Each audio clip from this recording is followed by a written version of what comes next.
Samantala, punta naman tayo sa Davao.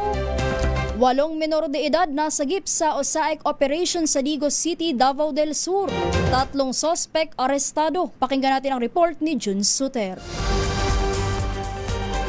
8 minor de edad ang nasagip na mga otoridad habang 3 katao ang naresto sa isinagawang entrapment and rescue operation laban sa online sexual abuse and exploitation of children o SAEC sa Barangay San Jose, Digos City, Davao del Sur. Ayon sa kapulisan, 6 sa mga nasagip na bata ang pinaniwala ang biktima ng online sexual exploitation habang 2 pa ang tinuturing na mga batang nasa panganib o at risk. Kasabay ng operasyon, nagsilbi rin ng search warrant ang mga operatiba at sinuri ang mga digital device na na-recover sa bahay ng mga sospek. Sa paunang pagsusuri, natuklasan ng mga investigador ang mga child sexual abuse or exploitation materials sa ilalim ng mga samsam na electronic devices. Bukod dito, nakarecover din ang mga otoridad ng tinatayang 6.30 grams ng hinihinalang shabu na nagkakalaga na mahigit 42,000 sa loob ng bahay ng mga sospek. Inilagay na sa mapangalaga ng City Social Welfare and Development Office ang mga nasagip na minor de edad upang mabigyan ng kaukulang proteksyon at suporta habang nanatili sa kustodiya ng kapulisan ang 3 suspek na naharap sa kaukulang mga kaso. Ito si Jun Suter para sa DZRH. Una sa Pilipinas, una sa Pilipino.